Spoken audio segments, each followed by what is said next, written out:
Each week leading up to Election Day, Colorado Inside Out will discuss one of the many measures facing voters in November. Initiative 138 calls for a provision to be added to the state's education statute that would say each K through 12 child has the right to school choice.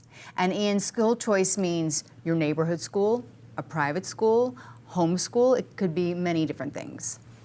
Yeah, and I'm not sure really why we need this, given that school choice has been around since I think the early 90s. I personally choiced in to a school that wasn't in my district for high school because it was closer for the type of program that I wanted to have.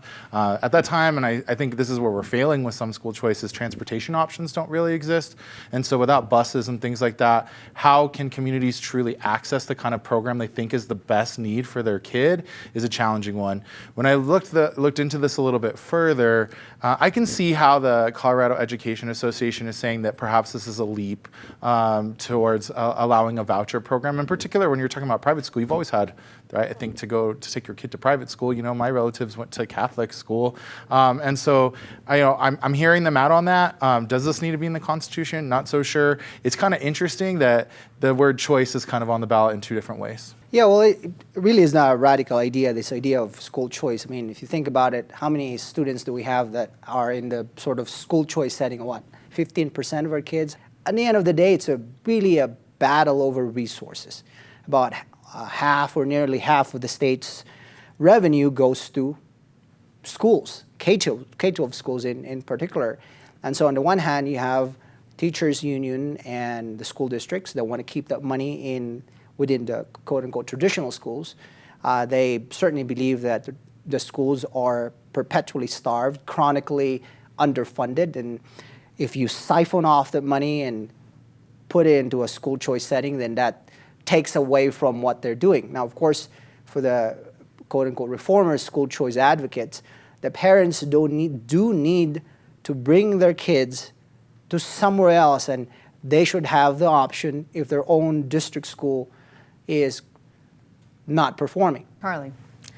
You know, we love to see innovation in everything, and education is no exception.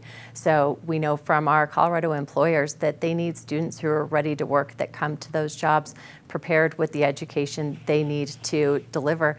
And at the same time, we know that there are a lot of options out there that students can explore. It's an area where we want to see success for every Colorado student, and we want to make sure that they are ready to enter our workforce. We want to make sure that everyone has the opportunity to succeed in Colorado. We're hearing from companies that students are not necessarily prepared for the workforce, or that at the end of the day, we're bringing a lot of talent from outside of Colorado in because we're not educating a sufficient number of students in our state. So we've got a lot of trends that I think we want to address on the education front. I agree with Ian. School choice is already something that we have, that we support, that we think is great out there. So our focus as the chamber is really on the things that we think need a solution.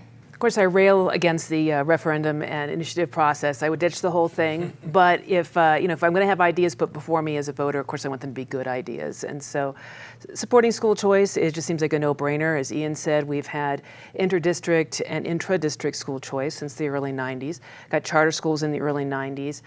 We have a lot of homeschooling. We also have a lot of parents that choose private schools, and being able to affirm that right, I think, is important. We've got about half of the states of the union now have a voucher program or a tax credit program for parents to be able to choose private schools. And I think of a lot of folks that come from middle class or lower income families that could really use that bit of support to be able to send a child to a private school. And I just think we need to equalize our system. Let's send the money where the kid goes, whether it's a public traditional school, a public charter school, homeschooling expenses, private schooling, wherever that child is going to do best, let's support it. Let's let the money go with the child. And I'd like to think this is a good first step. Thanks for watching this ballot discussion. The Colorado Inside Out team will tackle one measure every week right up until Election Day. So don't miss an episode so that you're all set to vote on or before November 5th.